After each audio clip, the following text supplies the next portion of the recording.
வணக்கம் நண்பர்களே. நம்ம மீண்டும் முக்கியமான டாபிக்கோட நம்ம இந்த சேனலில் நம்ம நல்ல ஒரு வீடியோட நம்ம சந்திக்க நல்ல ஒரு வாய்ப்பு கொடுத்த நல்ல ஒரு நம்மளுடைய சப்ஸ்கிரைபருக்காக நன்றி. முக்கியமாக என்ன வாய்ப்பு கொடுத்துருக்கீங்க அப்படின்னா, இந்த டாப்பிக்கோட நீங்கள் பேசுங்க, இந்த ஒரு டாபிக் மூலியமாக பேசுங்கன்னு கமெண்ட் பாக்ஸில் போட்டிருக்கீங்க. இப்போ அந்த ஃபுட் சம்மந்தப்பட்டது, இப்போ நம்ம ஒரு ஹோட்டல் போகிறோம், அதாவது ஒரு இடத்துல சாப்பிட்றோம், ஏதாவது ஒரு விஷயமா நம்ம ஹோட்டலோ ரெஸ்டாரண்ட்டோ ஒரு ரெசார்ட்டோ ஒரு பெரிய இடத்துல என்ன ஒரு ஹோட்டலோ எங்கேனா ஒரு இடத்துல போகிறோம் அப்படின்னா, நம்ம ஒரு ஃபுட்டு வாங்குகிறோம். ஒரு டெலிவரி மூலியமாகவோ ஒரு ஸ்விக்கி மூலியமாகவோ இல்லை ஒரு ஆன்லைன் மூலியமாகவோ இல்லை ஃபிசிக்கலாக போய் நம்ம சாப்பிட்றோம்.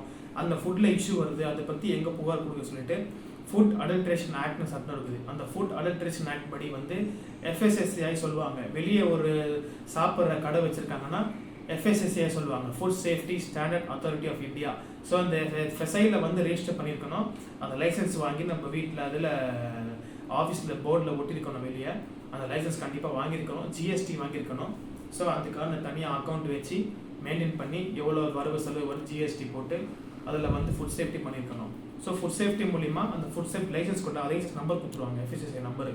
அந்த ஃபுட்டில் ஏதாவது பிரச்சனை வருதுன்னா நம்ம அது மூலியமாக ஹெல்த் இன்ஸ்பெக்டர் கிட்ட கம்ப்ளைண்ட் பண்ணலாம், ஹெல்த் டிபார்ட்மெண்ட்டில் நம்ம கம்ப்ளைண்ட் பண்ணலாம். அல்லது பார்த்தீங்கன்னா ஃபுட் சேஃப்டி ஆஃபீஸர் இருப்பாங்க, FSO, food safety officer, health department, health inspector இருப்பாங்க. நம்ம அவங்ககிட்ட புகார் கொடுத்தோம்னா அவங்க ரைடு செக் பண்ணிவிட்டு ஃபுட்டில் ஸ்டாண்டர்ட்ஸ் கிடையாது, குவாலிட்டி இல்லை, ஸ்டாண்டர்ட் இல்லை, நல்ல ஒரு ப்ரொவிஷன் கிடையாது, நல்ல ஒரு ஹைஜீனிக் ஃபுட் இல்லை, நிறைய கலப்படம் இருக்குது, நிறைய அடல்ட்ரேஷன் இருக்குதுன்னு நம்ம சொன்னோம் அப்படின்னா கண்டிப்பாக நம்மளுக்கு அதில் ஃபைன் போடுவாங்க, பெனால்ட்டி போடுவாங்க. அதை சீரடிக்க கூட அந்த ஆக்ட் படி அவங்களுக்கு ரைட்ஸ் இருக்குது. ஸோ அந்த ஃபுட் சேஃப்டி ஆஃபீஸருக்கு அந்தளவுக்கு பவர், சென்ட்ரல் லெவலில் அவங்களுக்கு அந்தளவுக்கு பவர் இருக்குது. Food safety standard authority of India. So central லெவலில் பவர் இருக்குது. அந்தந்த ஸ்டேட்டில் எல்லா இடத்துலையும் சென்ட்ரல் ஆஃபீஸர்ஸ் இருப்பாங்க. ஸோ சென்ட்ரல் ஆஃபீஸர்ஸ் ஸ்டேட்டில் ஒரு எல்லா மாநிலத்துலேயும் ஒவ்வொரு அதிகாரத்தோட ஒவ்வொரு டிவிஷனில் இருப்பாங்க. இவங்க இந்த டைப்பில் ஃபுட்டு பார்ப்பாங்க, அவங்க டைப்பில் தனித்தனி டீம் பிரிச்சிருப்பாங்க. ஸோ அந்த டீமை டீமை பிரிச்சுட்டு, ஏன்னா ஒரே ஒரு 5 பேர் ஒரே மேட்டர் பார்க்க முடியாது. அதுக்காக 5 பேர் டீமோ 4 பேர் டீமோ கவர்மெண்ட்டில் என்ன ஆக்டில் போட்டிருக்காங்களோ, இம்ப்ளிமெண்டேஷன் பண்ணியிருக்காங்களோ அந்த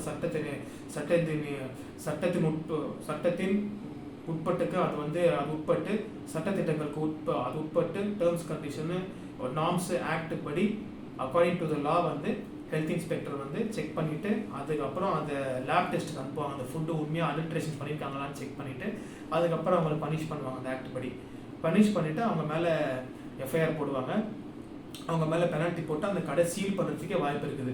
so depend upon the nature of the offence, depend upon the nature of the complaint, என்ன எந்த அளவுக்கு பாதிக்கப்பட்டிருக்காங்க, எந்த அளவுக்கு அஃபெக்ட் ஆயிருக்காங்க, சஃபர் ஆயிருக்கான்னு பார்ப்பாங்க. ஏன்னா நம்மளுடைய உடல் சாப்பாடு மூலியமாக தான் அநேக வியாதிகள் நம்மளுக்கு வருது. ஸோ நம்மளுக்கு டிசீஸ் ஃபார்ம் ஆகுது, ஒரு ஹியூமன் பீயிங் டிசீஸ் வருது, ஒரு டெங்கு மலேரியா ஃபீவர் வருதுன்னா அவருடைய ஃபுட்டு சரியில்லை, இல்லை ஒரு குப்பை வெளியே கொட்டிட்டு போயிடுறாங்க, அது மூலயமா நிறைய பிரச்சனை வருது. இப்போ சிட்டி லிமிட்டில் ஒரு குப்பை கொட்டுறாங்க, கார்பரேஷனில் கமெண்ட் பண்ணலாம். இல்லை ஒரு வில்லேஜ் லிமிட்டில் கொட்டுறாங்கன்னா முனிசிபாலிட்டிஸ் இருக்காங்க, வில்லேஜ் பஞ்சாயத்து இருக்குது, டவுன் பஞ்சாயத்து இருக்குது, இது VAO லிமிட், கலெக்டர் இருக்காங்க, அந்த மாதிரி வில்லேஜ் அத்தாரிட்டிஸ் இருக்காங்க. சிட்டியில் கார்பரேஷன் இருக்காங்க, கார்பரேஷன் கமிஷனர்ஸ் இருக்காங்க, சானிட்டரி இன்ஸ்பெக்டர்ஸ் இருக்காங்க. ஸோ அவங்களாம் கமெண்ட் பண்ணலாம். ஸோ இது உடல் சம்மந்தப்பட்டது, ஃபுட்டு சம்மந்தப்பட்ட விஷயங்கள். இது கண்டிப்பாக சாப்பாடு சம்மந்தப்பட்ட விஷயத்தில் அவங்களுக்கு பிரச்சனை வருது, நீங்கள் கமெண்ட் பண்ணுறீங்க, தீர்வு வராத பட்சத்தில் கன்சியூமர் கோர்ட் நீங்கள் பண்ணலாம். கன்சியூமர் யார் அப்படின்னா, காசு கொடுத்து ஒரு பொருளை சாப்பிட்றீங்க, காசு கொடுத்து ஒரு பொருளை வாங்குறீங்க, அதில் டிஃபிஷியன்சி இன் சர்வீஸ், டிஃபிஷியன்சி இன் கூட்ஸ் வருதுன்னா கண்டிப்பாக உங்களுக்கு அதுக்கான காம்பன்சேஷன் கோர்ட்டில் கொடுக்கப்படும். நிறைய தீர்ப்புகள் வந்திருக்குது. ஒரு ஃப்ளைட்டை புக் பண்ணுறீங்க, அந்த ஃப்ளைட் வராமலே டிலே ஆகுதுன்னா ரீஃப்ரெஷ்மெண்ட் கொடுக்கணும், காம்பன்சேஷன் கொடுக்கணும். ஒரு ட்ரெயின் நீங்கள் புக் பண்ணுறீங்க, அது டிலே ஆகுதுன்னா ஸோ பார்ப்பாங்க, முகாந்திரம் பார்ப்பாங்க, எதனால் என்ன ரீசன்னால டிலே ஆச்சு, என்ன ரீசன் இருக்குது. இது இந்த ரீசன் ஏற்றுக்கொள்ளப்படுகிற ரீசனா, ஏற்றுக்கொள்ளாத ரீசனா, it may be accepted or it may be not may be accepted அப்படின்னு சொல்லி பார்ப்பாங்க. அது அக்செப்ட் பண்ணுற ஒரு காரியமா, அக்செப்ட் பண்ணாத ஒரு கிரவுண்ட்ஸ் இருக்குது அப்படின்னா கண்டிப்பாக அக்செப்ட் பண்ண மாட்டாங்க. அதனால சாப்பாடு சம்மந்தப்பட்ட விஷயத்தில் பிரச்சனை வரும்போது கண்டிப்பாக food safety officer, health inspector, இல்லை குப்பை போட்டுறாங்க அது மூலியம் பிரச்சனை வருது, அது மூலியமாக நம்மளுடைய உடல் பாதிக்கப்படுதுன்னா சானிட்டரி இன்ஸ்பெக்டரு கண்டிப்பாக நீங்கள் கம்ப்ளைண்ட் பண்ணலாம். அது மீறி கன்சியூமர் கோர்ட் இருக்குது, district consumer forum, state consumer forum, national consumer forum, அதுக்கப்புறம் ஹைகோர்ட், சுப்ரீம் கோர்ட் நீங்கள் அணுகலாம். நேஷனல் கன்சியூமர் ஃபோரம் போயிட்டீங்கன்னா அப்படியே சுப்ரீம் கோர்ட் கூட நீங்கள் போய் பெட்டிஷன் போடலாம். ஸோ இதுதான் இந்த வீடியோ உங்களுக்கு பிடிச்சிருந்தா லைக் பண்ணுங்கள், ஷேர் பண்ணுங்கள், சப்ஸ்கிரைப் பண்ணுங்கள்.